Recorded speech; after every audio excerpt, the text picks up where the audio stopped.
기도합니다. 주님, 우리 마음이 밭이라면 샤론의 꽃 예수 그리스도가 이 마음밭에 피어나기를 소망합니다. 향기나게 하시고 그윽한 예수 그리스도의 은총에 머물게 하여 주시어서 우리의 약함과 부족함을 주의 향기로 덮으시옵소서. 예수님의 이름으로 기도드립니다. 아멘.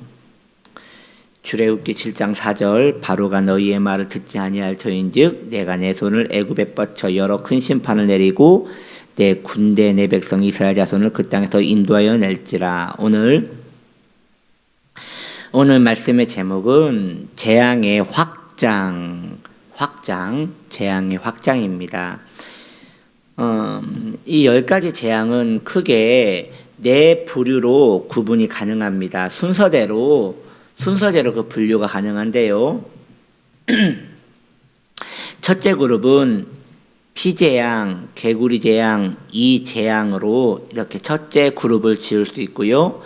두 번째 그룹은 파리재앙, 악질재앙, 독종재앙으로 이렇게 두 번째 그룹을 지을 수 있고, 세 번째 그룹은 우박재앙, 메뚜기재앙, 흑암재앙으로 세 번째 그룹을 지을 수 있고요. 네 번째 그룹은 마지막으로 장자죽음인데 이 재앙은 특별해서 구분하여 생각할 필요가 있습니다. 그렇게 보자면 이 9개의 재앙이 세 그룹으로 뭉쳐서 구분됨을 알 수가 있습니다.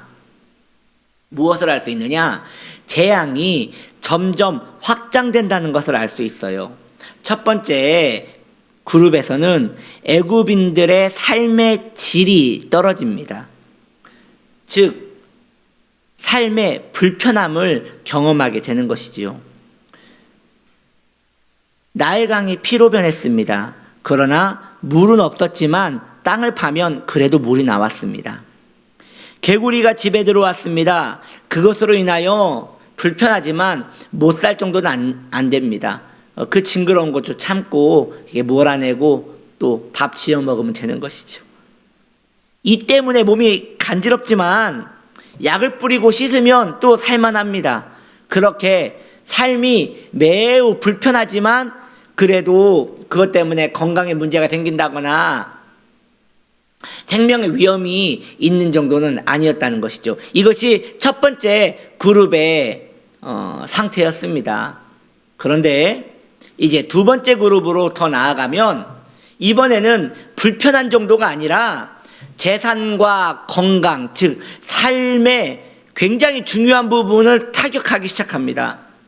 예를 들면 파리가 사람과 동물과 음식에 붙어 이제 위생적인 문제를 일으킵니다. 이 파리가 모든 음식에 앉아서 거기에 알을 까놓는단 말이죠.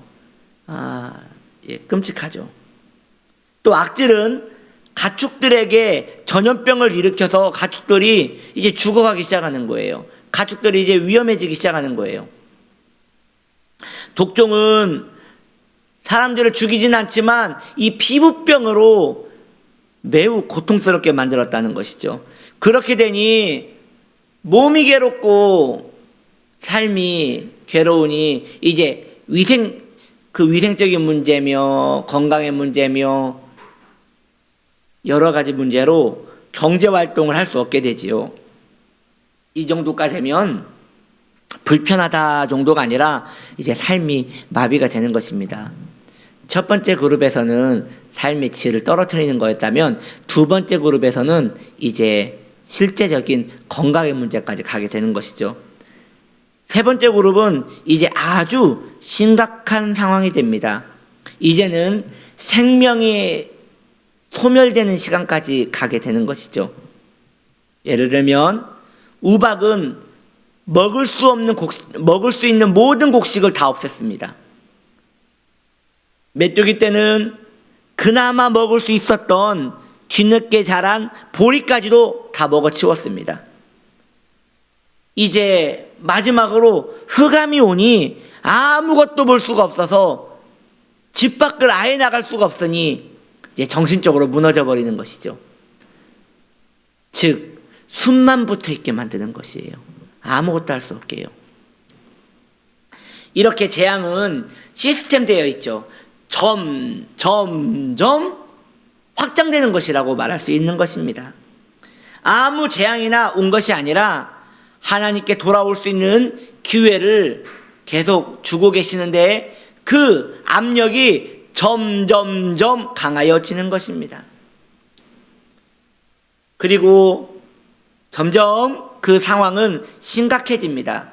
깨닫지 못하면 모든 것들이 고통스러워지고 이후에는 생명까지도 문제가 되기 시작하는 것이죠. 삶이 불편할 때는 답답합니다.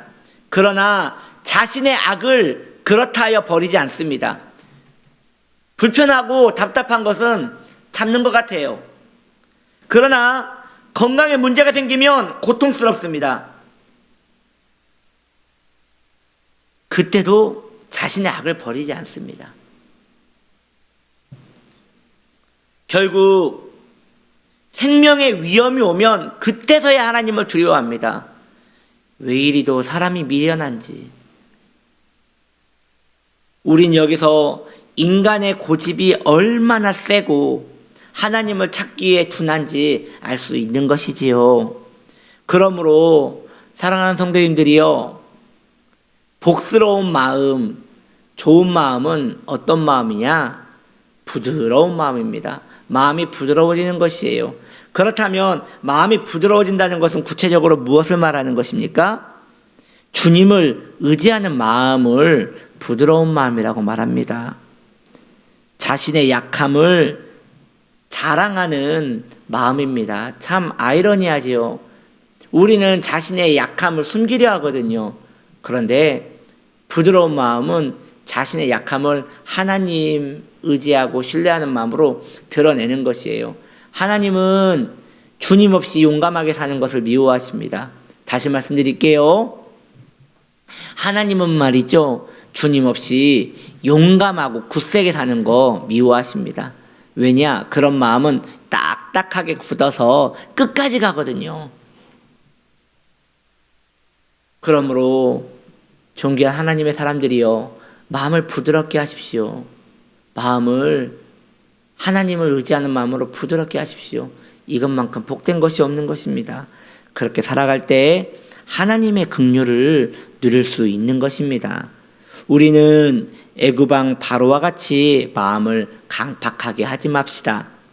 마음을 부드럽게 하여 하나님 경외하기를 배웁시다. 할렐루야. 기도합니다.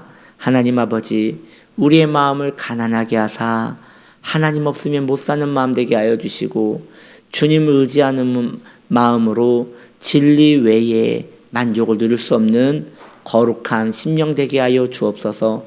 주님을 찬양드리오며 예수님의 이름으로 기도드립니다. 아멘.